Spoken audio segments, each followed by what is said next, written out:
बोलिए शाम तक रोटी भाई आगे बोलिए।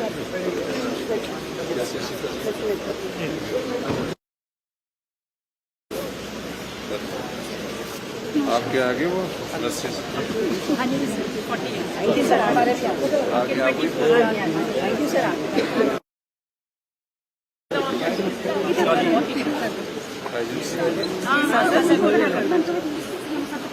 माइंड में हाँ सर बिल्कुल बहुत अच्छा हो जाएगा लेडीज को कोई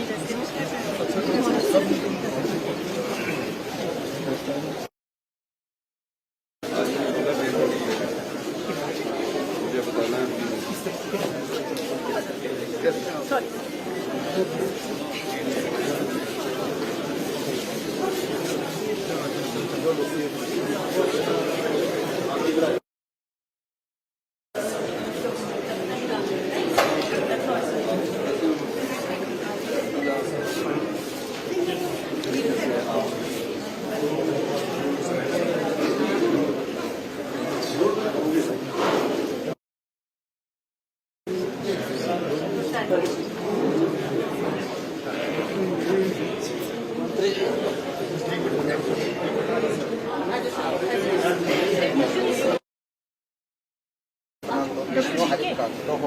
ओम गंगास्कृतमध्ये हस्तप्रक्षालनं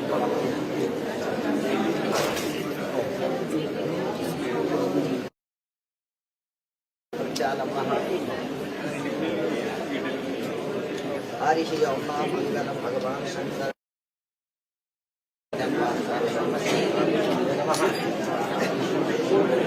ओम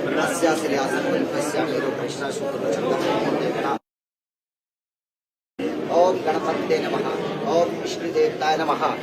हरिः ओम आनो भद्राः कृतपो जन्तो विसदो दब्दासो अपरितासा सर्वाः स्वल्तनपोका विश्ववीरः स्वल्तनस्तारिक्षरिष्टदेवी स्वल्तनोदरेण ददातो। ओम पयः पृथिव्यं पयो कदीको पयो दिवं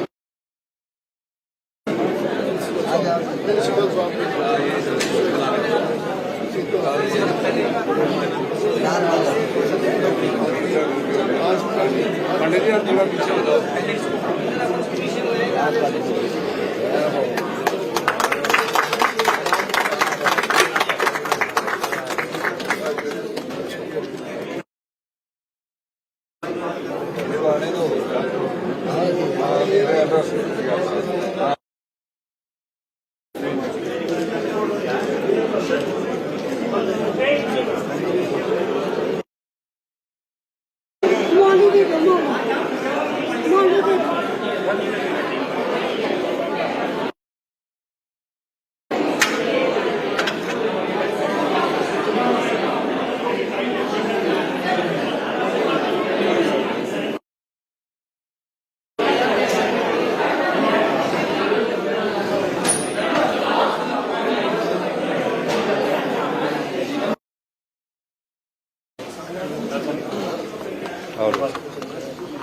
सर आज ऐतिहासिक पल है हिमाचल प्रदेश के लिए कि रोबोटिक सर्जरी शुरू हुई है, क्या कहेंगे? देखिए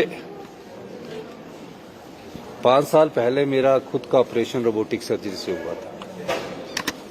उस समय मैं मुख्यमंत्री नहीं था और जब मेरा ऑपरेशन हुआ उसके बाद मैं मेडिकल साइंस के बारे में थोड़ा जानकारी प्राप्त कर रहा था और मेरे मन में एक सोच थी कि रोबोटिक सर्जरी हिमाचल के हॉस्पिटल्स में भी होनी चाहिए और मुझे खुशी है कि वो आज उस सोच को हम धरातल पर लाए हैं और आज पहला रोबोटिक ऑपरेशन जो है जिन्होंने 5 साल पहले मेरा किया था, जो कि डॉक्टर अनंत कुमार जी हैं, मैक्स हॉस्पिटल के यूरो के स्पेशलिस्ट है, उनके साथ डॉक्टर पंपोश राणा जी, ये आज पहला प्रोस्टेट कैंसर का ऑपरेशन कर रहे हैं और पहली बार ये प्रोस्टेट कैंसर जो है रोबोटिक सर्जरी के द्वारा प्रदेश में किया जा रहा है और जो मरीज है उस रोबोटिक ऑपरेशंस को हमने आपको देखा है, उसका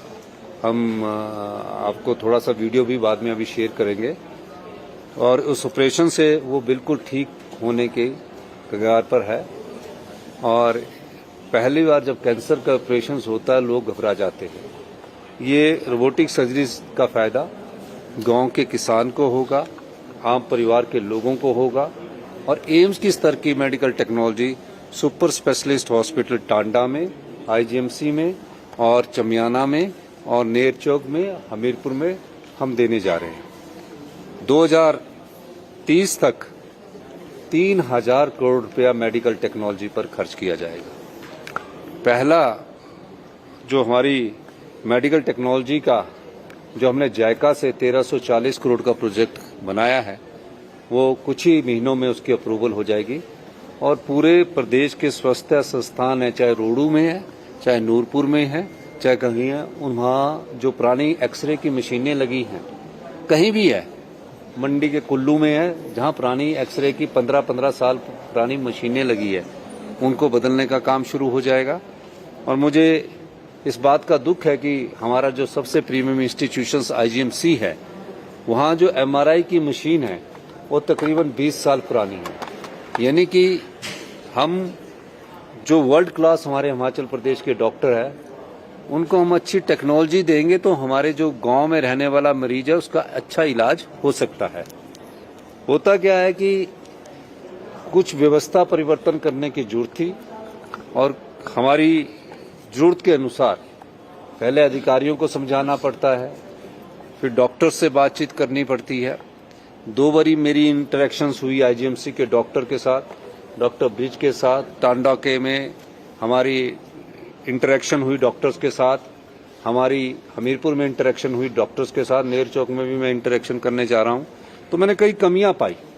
यानी कि हॉस्पिटल में आने के लिए मरीज सोचता है कि मेरी अच्छा लाभ मिलेगा, लेकिन डॉक्टर भी अच्छा इलाज करना चाहते हैं, लेकिन स्टाफ की कमियां पाएगी, ऑपरेशन थिएटर वालों की कमियां पाएगी, रेडियोग्राफर्स की कमी पाएगी, एनेस्थीसिया वाले की कमी पाएगी। इस दृष्टि को देखते हुए इस बार हमने फैसला किया कि आईजीएमसी में और टांडा में जो रेडियोग्राफर के 18 पद हुआ करते थे, इस सेशन से 50-50 रेडियोग्राफर, एनेस्थीसिया, ओटी के 50-50 पद भरे जाएंगे। और डॉक्टर को अगर हमें बाहर से भी लाना पड़े हिमाचल प्रदेश की जनता के लिए, हम बाहर से लाने में भी पैकेज के आधार पर हिचकिचाहट नहीं करेंगे। मेडिकल एजुकेशन हमारी प्राथमिकता में है। हमारी सरकार ने पहले ही दिन से ये सोचा है कि व्यवस्था परिवर्तन के द्वारा हिमाचल को आत्मनिर्भर बनाना है और 2032 में हम समृद्धशाली और सबसे धनी राज्य के रूप में हिंदुस्तान में आगे बनेंगे। इस दिशा से हमने नीतिगत बदलाव किया है। ये ठीक है कि हमारे पास थोड़ी पैसों की कमी है, लेकिन मैंने हेल्थ में और जगह भी कट मारकर इसी साल मैं आपको बताना चाहता हूं, जितने मेडिकल कॉलेज है उसमें 200 करोड़ रुपए के लेटेस्ट इक्विपमेंट खरीदने के लिए सैंक्शंस अपने बजट से दी है। कैसे? ये जो प्राइवेट लैब है जो चल रही है, चाहे करसना लैब है और प्राइवेट वाले चल रहे हैं, हमने कहा कि हमारी एक इन हाउस चमियाना में लैब होगी, ऑटोमेटेड लैब होगी, टांडा में लैब होगी, ऑटोमेटेड लैब होगी, हमीरपुर में लैब होगी, ऑटोमेटेड लैब होगी, नेरचौक में लैब होगी, ऑटोमेटेड लैब होगी, हमारे चंबा में और नाहन में भी ऑटोमेटेड लैब होगी। यानी कि जो आपके टेस्ट होते हैं वो सब कंप्यूटराइज हो जाएंगे। पता लग जाएगा कि कितना शुगर है, कितना ब्लड है, क्या क्या चीजें ब्लड के टेस्ट से संबंधित है, कितना ट्राइक्लोसाइड बढ़ा है। अभी क्या है, अभी जो है ये जो टेस्ट हो रहे हैं वो 2-2 बार टेस्ट करवाने पड़ते हैं मरीज को, 2-2 बार खर्चा करना पड़ता है। और मरीज कई बार बाहर से टेस्ट करवाता है, उसका रिजल्ट कुछ और आता है, कहीं और से करवाता है, उसका रिजल्ट कुछ और होता है। तो डॉक्टर भी समझ नहीं पाते कि किसको देखे। तो इन हाउस जो हम लैब बना रहे हैं ये भी एक महत्वपूर्ण बदलाव है। और 3 टेस्ला एमआरआई हम टांडा में स्टैब्लिश करने जा रहे हैं, आईजीएमसी में करने जा रहे हैं, चमियाना में करने जा रहे हैं, हमीरपुर में करने जा रहे हैं, नेरचौक में करने जा रहे हैं। तो मेडिकल टेक्नोलॉजी के इतिहास में आज रोबोटिक सर्जरी जो हो रही है वो एक ऐतिहासिक कदम है। और मेडिकल टेक्नोलॉजी में आने वाले समय में 1 वर्ष के भीतर आप इसमें परिवर्तन देखेंगे और 2030 तक हिमाचल प्रदेश में वर्ल्ड क्लास मेडिकल सुविधाएं होंगी।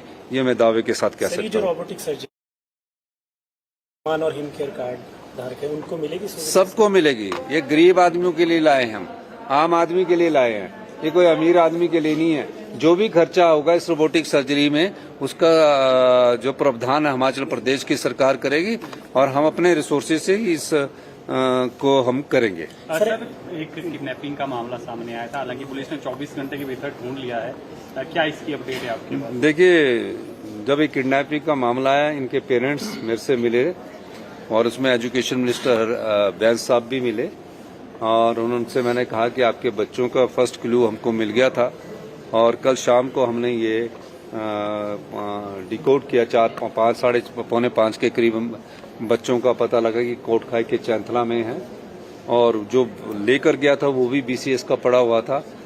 अभी इन्वेस्टिगेशन जारी है, कुछ इन्वेस्टिगेशन के बारे में मैं अभी कुछ नहीं कहना चाहता। तीनों बच्चे सेफली है, स्कूल को हैंडओवर कर दिए गए हैं। ये पुलिस की मुस्तैदी और हमारी निगरानी के तहत हमने इसको पूरे दिन रात को भी मैं डीजीपी तिवारी जी से, संजीव गांधी जी से मैं बात करता रहा और पुलिस की मुस्तैदी से तीनों बच्चों का पता हमें लग गया। सर, मेडिकल कॉलेजों में जो सीटें बढ़ाई जा रही है लेकिन बेसिक इंफ्रास्ट्रक्चर नहीं है, नहीं क्या इस पर कुछ विचार? मेडिकल कॉलेज में सीटें भी बढ़ रही है, बेसिक इंफ्रास्ट्रक्चर भी बढ़ेगा, वो तो छोटी सी चीज है, आज सब छोटी सी चीज है, कोई ज्यादा नहीं। आनंद शर्मा जी ने इस्तीफा दिया है, उन्होंने कहा कि रीऑर्गेनाइजेशन होनी चाहिए, नए लोगों उन्होंने कहा कि नए लोगों को आने का मौका मिलना चाहिए और अच्छी बात है, उन्होंने अपने आप इस्तीफा दिया, उनको तो पार्टी रखना चाहती थी, ऐसी कोई बात नहीं है।